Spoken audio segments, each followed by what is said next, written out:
सूचना केवल हमारे विचार हैं, वित्तीय सलाह नहीं। निर्णय लेने से पहले खुद शोध करें। किसी भी लाभ या हानि के लिए हम उत्तरदायी नहीं हैं। आज हम देख रहे हैं मॉइल लिमिटेड के 2024-25 Q4 की standalone financial performance. Starting with the sales, पिछले क्वार्टर से सेल्स में 18% का इंक्रीज हुआ है, मगर कंपनी ने पिछले साल के मुकाबले 4% का सेल्स इंक्रीज रिपोर्ट किया। Expenses 8% quarter on quarter increase हो गए हैं, जो साल भर के 2% के राइज के साथ अलाइन करता है। क्वार्टरली एक्सपेंसेस के कंपैरिजन में सेल्स इंक्रीज होना दिखाता है कंपनी ने अच्छा परफॉर्म किया। ईयरली कंपैरिजन दिखाता है कि कंपनी ने इस साल अपनी परफॉर्मेंस में सुधार किया है। ऑपरेटिंग प्रॉफिट, जो पिछले साल के कंपैरिजन में 9% अप हुआ है, quarter on quarter around 46.5% increase हुआ है। Operating profit margin (OPM) annual basis पे 1.5% से इंक्रीज हुआ है और पिछले क्वार्टर के कंपैरिजन में 6% से इंक्रीज हुआ है। एक्सेप्शनल आइटम्स को ऐड करके अदर इनकम पिछले क्वार्टर के कंपैरिजन में -24% गिर गई, बावजूद इसकी ईयरली ग्रोथ 3.5% हुई है। डिप्रिशिएशन कॉस्ट्स में 1% का क्लाइम देखने को मिला और ईयरली बेसिस पे -0.5% का डिक्रीज देखा गया।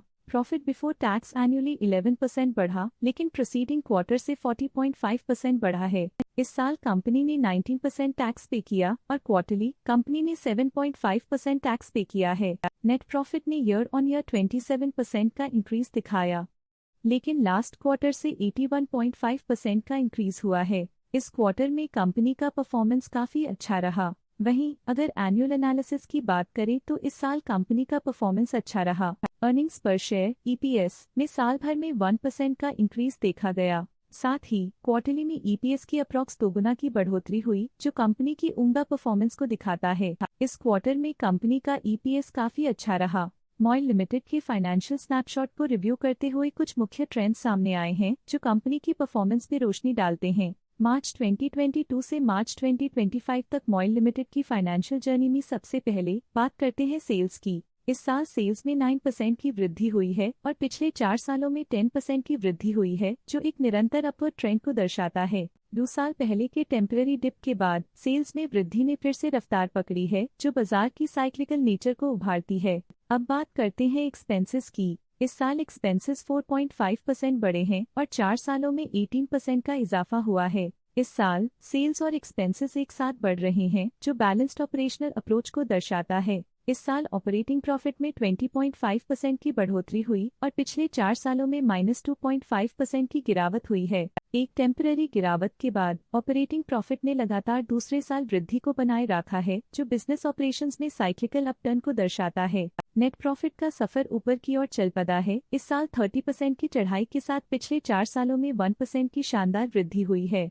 एक अस्थायी गिरावट के बाद लगातार दूसरे साल नेट प्रॉफिट में वृद्धि हुई है, जो फाइनेंशियल लैंडस्केप में साइक्लिकल रिकवरी को दर्शाता है। इस साल EPS ने ऊंचाइयों को छुआ है 30% की वृद्धि के साथ, जो पिछले 4 सालों में 15% की मजबूत वृद्धि पर आधारित है। एक अस्थायी सेटबैक के बाद EPS ने लगातार दूसरे साल अपनी अपवर्ड ट्रैजेक्टरी को जारी रखा है, जो कंपनी की वॉलेटाइल मार्केट्स में अडेप्टेबिलिटी को दर्शाता है। चलिए अब बात करते हैं शेयर होल्डिंग पैटर्न की। मॉइल की शेयर होल्डिंग रिपोर्ट्स कुछ इस प्रकार की हैं, जो अननोन 2025 के तक चलता है। ये रिपोर्ट कंपनी के शेयर्स की डिटेल्ड जानकारी देता है, जिसमें promoters, promoter groups, foreign investors, public investors और सरकारी एंटिटीज शामिल हैं। पब्लिक द्वारा हेल्ड शेयर्स का परसेंटेज 23.96% से इंक्रीज होकर 2025 के में 24.42% तक का इंक्रीज से देखा गया। ये चेंजेस स्टेट है कि पब्लिक की इन्वेस्टमेंट कंपनी में क्वार्टर टू क्वार्टर इंक्रीज हुई है। जब कंपनी के शेयर्स का अधिकतम हिस्सा प्रमोटर्स, FII, DII या गवर्नमेंट के पास होता है, तब ये माना जाता है कि कंपनी मजबूत हाथों में है,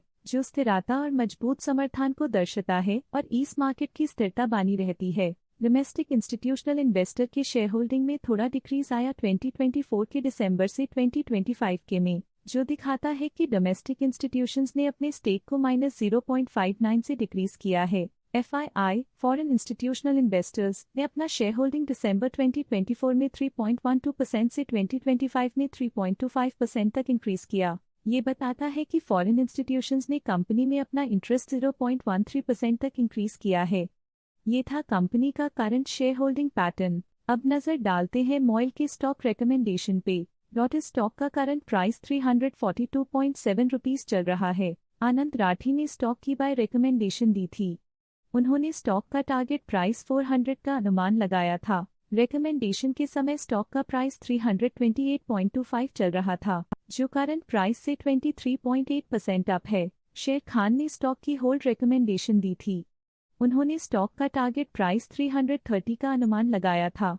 रिकमेंडेशन के समय स्टॉक का प्राइस 303.85 चल रहा था, जो करंट प्राइस से -2.8% डाउन है। आज के लिए फाइनेंशियल सेक्टर में इतना ही। देखने के लिए धन्यवाद। स्टॉक लेटेस्ट न्यूज अपडेट के लिए चैनल को सब्सक्राइब करें और वीडियो को लाइक एंड शेयर करें।